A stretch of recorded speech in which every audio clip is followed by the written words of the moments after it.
Assalamualaikum warahmatullahi wabarakatuh. Perkenalkan, nama saya Dea dari Fakultas Hukum Universitas Madako Toli-Toli, semester 2. Nomor stambuk A200100016. Di sini saya akan menjelaskan tentang sumber hukum tata negara.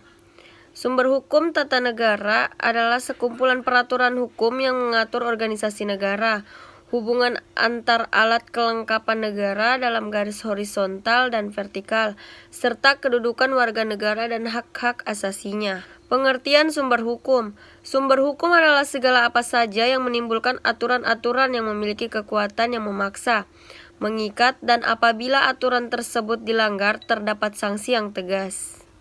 Utrecht mengatakan bahwa kebanyakan para ahli memberikan istilah sumber hukum berdasarkan sudut pandang keilmuannya, yakni yang pertama, sumber hukum ditinjau dari sudut pandang ahli sejarah. Yang kedua, sumber hukum ditinjau dari sudut para ahli filsafat.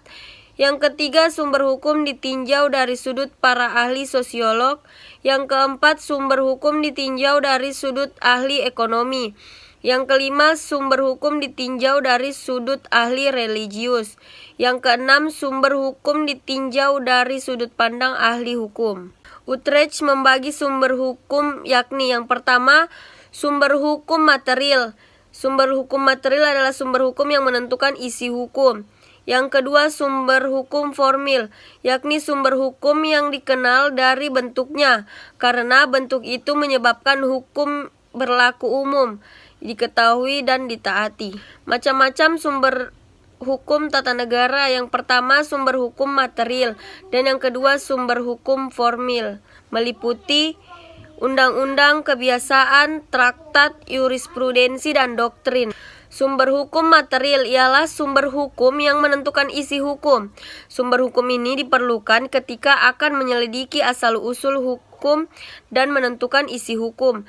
Misalnya, Pancasila sebagai pandangan hidup bangsa Indonesia, yang kemudian menjadi falsafah negara, merupakan sumber hukum dalam arti material yang tidak dapat menjiwai bahkan dilaksanakan oleh setiap peraturan hukum.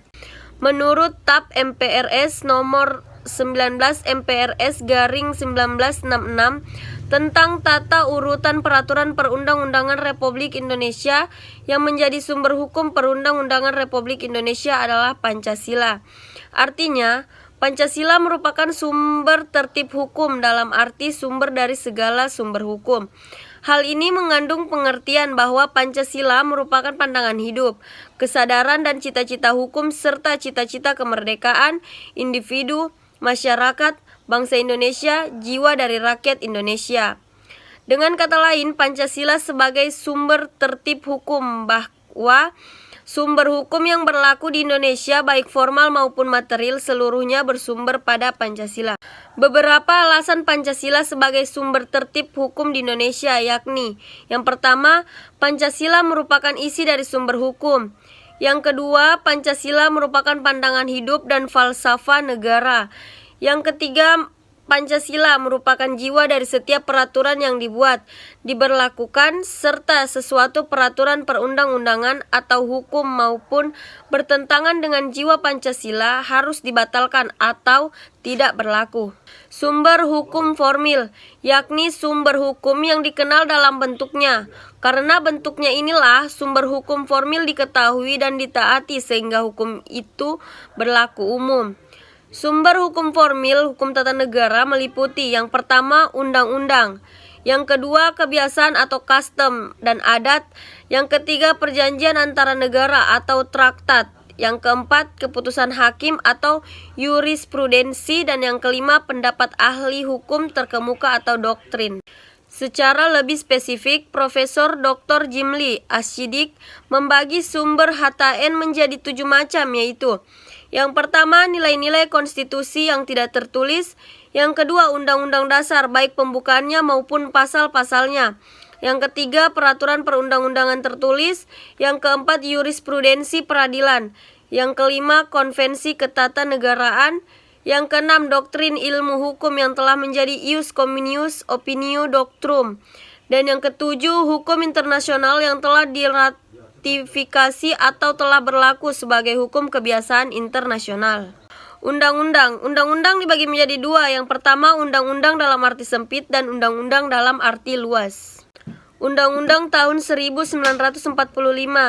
Undang-undang dasar adalah hukum dasar tertulis. Di samping undang-undang dasar, berlaku juga hukum dasar yang tidak tertulis yang merupakan sumber hukum, misalnya kebiasaan traktat. Menurut Dasri Rajat, undang-undang adalah suatu dokumen yang mengandung aturan-aturan dan ketentuan-ketentuan yang pokok-pokok atau dasar-dasar mengenai ketatanegaraan suatu negara yang lazim kepadanya diberikan sifat luhur dan kekal. Dan apabila akan mengadakan perubahannya, hanya boleh dilakukan dengan prosedur yang berat atau dibandingkan dengan cara pembuatan atau perubahan bentuk-bentuk peraturan dan ketetapan lainnya. Undang-Undang Nomor 12 Tahun 2011. Yang pertama, Undang-Undang Dasar 1945. Yang kedua, TAP MPR. Yang ketiga, Undang-Undang. Yang keempat, PP. Yang kelima, Perpres. Yang keenam, Perda Provinsi. Dan yang ketujuh, Perda Kabupaten Kota. Isi suatu undang-undang dasar pada pokoknya memuat cita-cita bangsa, garis besar, asas dan tujuan negara, pengaturan kelembagaan negara, hak asasi manusia, pengaturan tentang peraturan perundang-undangan dan segala sesuatu yang pengaturannya bersifat dasar. Maka dari itu, Undang-Undang Dasar disebut sebagai framework of the nation. Sebagai sumber-sumber hukum formil, Undang-Undang Dasar Negara Republik Indonesia tahun 1945 meliputi: yang pertama, merupakan hukum dasar tertulis yang mengatur masalah kenegaraan, dan yang kedua, merupakan hukum dasar bagi pengembangan pengaturan perundang-undangan. Ketetapan MPR. Yang pertama, ketetapan MPR adalah bentuk produk legislatif yang merupakan keputusan musyawarah MPR yang ditujukan keluar atau dari majelis, yaitu mengatur tentang GBHN dalam bidang legislatif dan yudikatif. Yang kedua, berdasarkan pasal 102 TAP MPR nomor 1/MPR/1973 tentang pengaturan tata tertib MPR tentang bentuk keputusan MPR. Yang pertama, ketetapan MPR yaitu keputusan MPR yang mempunyai kekuatan umum mengikat keluar dari dalam majelis. Dan yang kedua, keputusan MPR yaitu keputusan MPR yang mempunyai kekuatan hukum mengikat ke dalam majelis. Undang-undang. Yang pertama, undang-undang dalam arti luas atau undang-undang dalam arti formil wet in material zin, yaitu segala peraturan tertulis yang dibuat oleh penguasa pusat atau daerah yang mengikat dan berlaku umum, misalnya undang-undang. Yang kedua, undang-undang dalam arti sempit atau undang-undang dalam arti material wet informal, yaitu peraturan tertulis yang dibentuk untuk penguasa sebagai suatu badan negara yang secara tertentu diberi kekuasaan untuk membentuk undang-undang, yaitu DPR bersama dengan Presiden. Suatu undang-undang mulai sah berlaku apabila telah diundangkan dalam lembaran negara oleh Sekretaris Negara dan tanggal berlakunya suatu undang-undang itu. Misalnya, Undang-Undang Nomor 24 Tahun 2003 tentang Mahkamah Konstitusi diundangkan pada tanggal 13 Agustus 2003 dan LNRI Tahun 2003 Nomor 98 dan TLNRI Nomor 4316. Jika tidak disebutkan tanggal diundangkannya, maka berlaku 30 hari setelah itu diundangkan untuk Jawa dan Madura dan 100 hari untuk daerah lain. Asas peraturan perundang-undangan yaitu: yang pertama, undang-undang tidak berlaku surut. Yang kedua, undang-undang yang dibuat oleh penguasa yang lebih tinggi mempunyai kedudukan yang lebih tinggi pula. Yang ketiga, undang-undang yang bersifat khusus mengesampingkan undang-undang yang bersifat umum. Yang keempat, undang-undang yang berlaku kemudian membatalkan undang-undang yang terdahulu yang mengatur hal yang sama.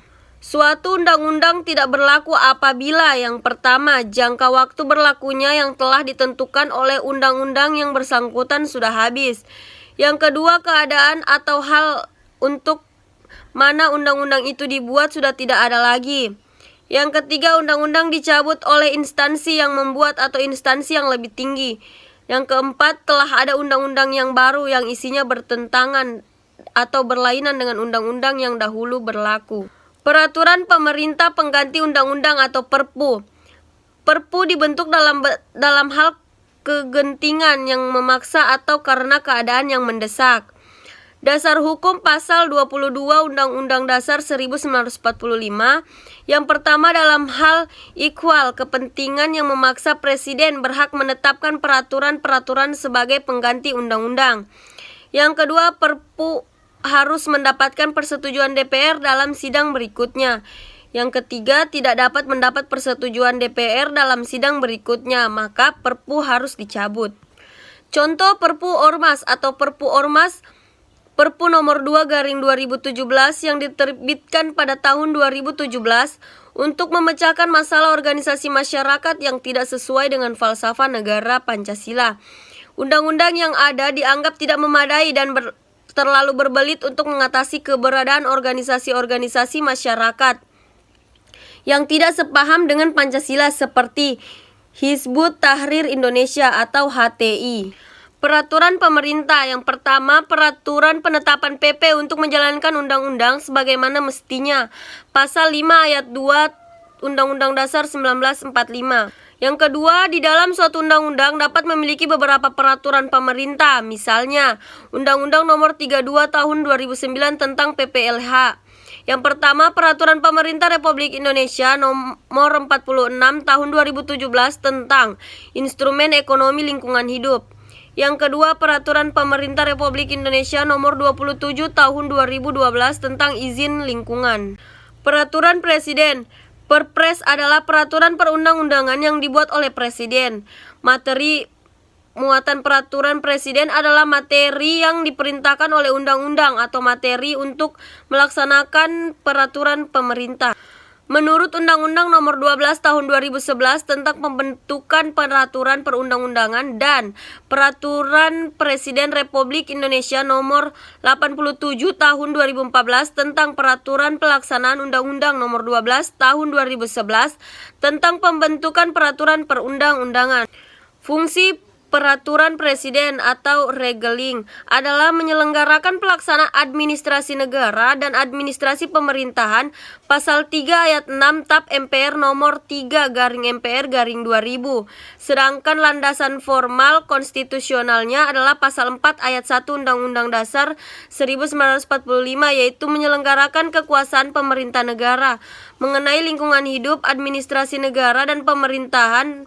Dalam pasal 6 TAP MPR nomor 3 MPR/2000 masih akan diatur lebih lanjut dengan undang-undang. Secara umumnya fungsi peraturan presiden atau regeling adalah sebagai berikut.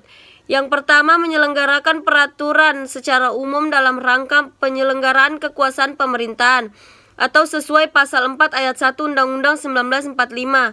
Yang kedua, menyelenggarakan peraturan lebih lanjut ketentuan dalam peraturan pemerintah yang tegas-tegas menyebutnya.